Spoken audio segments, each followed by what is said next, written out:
What's going on, everybody? My name is Paul, and today I'm going to be reviewing the PlayStation 4 reveal versus the Xbox One's reveal, and just my thoughts on it and my opinions on both consoles.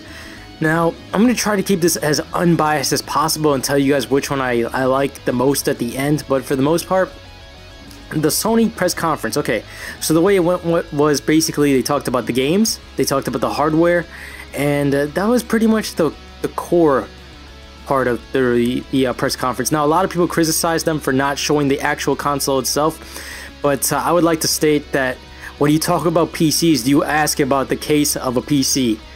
Do you?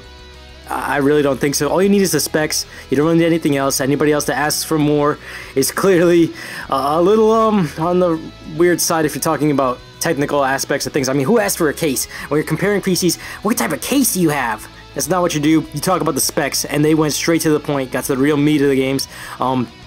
They showed the exclusives. They gave us a lineup of all the games that they're going to give us.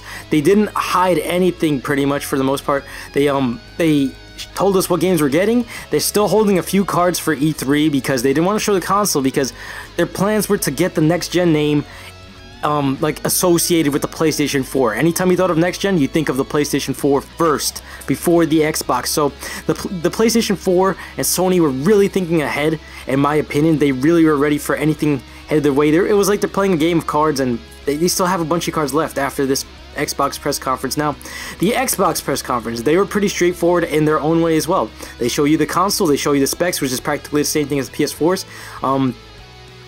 So they're basically equal. They did talk about Kinect and things like that. I know the PlayStation 4, they showed PlayStation Move, but it didn't kind of revolve around PlayStation Move. It really showed a lot more emphasis on Kinect. It's built with Kinect. The Xbox One, it cannot function without it, so that's built with it. You can't remove that. And some of the things I liked to hear about was the online services. It sounds like they're going to get even better about the Xbox, but what I didn't like was the fact that they keep revolving it around TV. It was nothing about the gamers, it was nothing about the game developers, which Sony had really down packed. They said they were going to support indie game developers, and if you guys don't know what that is, independent game developers, games such as Minecraft, you would have never figured out about them if they weren't like out there. If YouTube didn't come to its aid, I don't think that many people would know about it. So there are a lot of indie games out there that nobody knows about, and the PS4 is claiming to be able to help them and be developer friendly. So they're helping the gamers, they're helping the developers, but the Xbox, they're not really headed in that direction. They're headed for television or something like that. They're trying to compete for your cable box. That's what they're trying to do, and the PlayStation's trying to compete to take out your Xbox. So that's how it's gonna go. And on top of that, something I didn't like about the Xbox One was they didn't really show any gameplay. They showed pre-rendered cutscenes for the entire thing, and then they claim to have 15 exclusives, but are they really like AAA titles, blockbuster titles? Are they like Gears of War, Halo? They could be just Kinect, like Wii Sports or something for the Kinect. We don't know, and that's the thing. They kept it under wraps. What is that? And they're all supposed to come out in a year, so I wonder how much of a quality thing that could be. I mean, Halo and Gears, they're great games in their own sense, but I mean, the PlayStation has way more exclusives from way more games than the Xbox did. Granted, when the PlayStation 3 first came out, it had basically nothing. I had it sitting in the corner of my room for like a year. But for now, it has more games or exclusives than any of these consoles have, more than the Wii U, more than the Xbox, because when you think of the Xbox, you think of Gears of War and Halo. When you think of the Wii, you think of Mario and Zelda.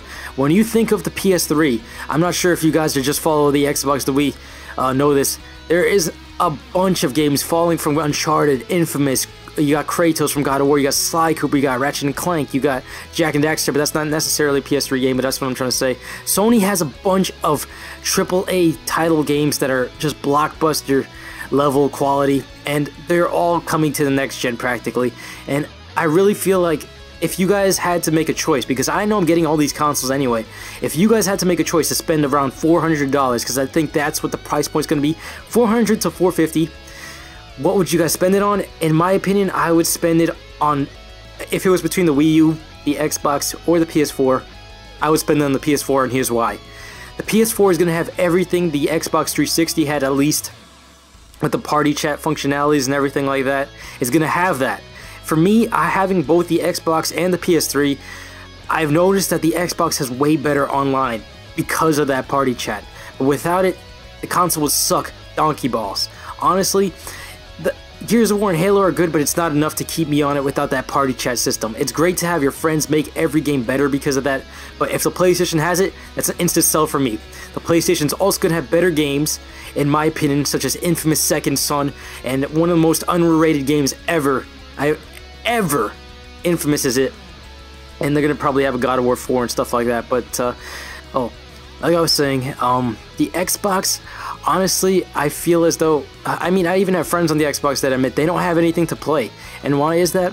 Because statistics show that 50% of the people that play the Xbox only play Call of Duty.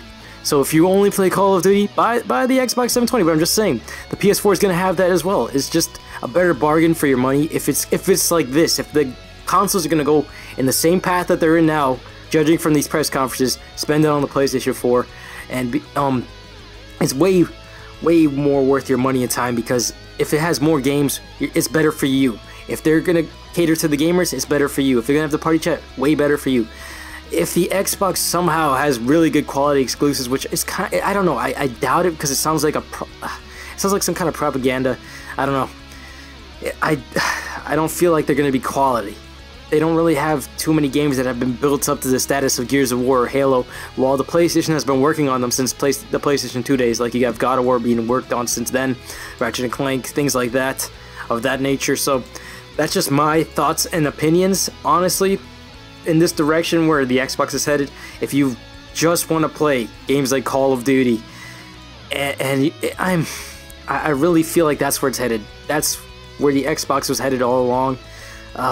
It had every game the PlayStation had, and it maximized the online capabilities, which I can appreciate, but for the most part, if the PlayStation 4 is going to have the party chat and compete with that, I feel as though the PlayStation is going to be the way to go. And on top of that, when it comes to uploading videos online, the Xbox and, Microsoft and Nintendo have both pretty much blocked anybody from making money off of YouTube videos. They claim your videos, you're at risk for copyright and stuff like that anytime you upload any of their games, which Sony has not done yet. Like, they don't do that. They allow you to upload the games. They're encouraging it, but we don't know if they're going to take a turn for the worst.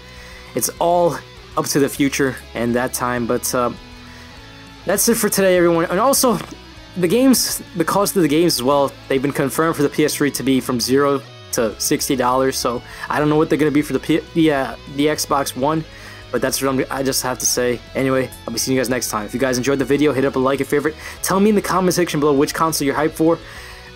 I'm just feeling a little nervous about this Xbox, but that's just my thoughts and opinions. I think that's it for today, everyone.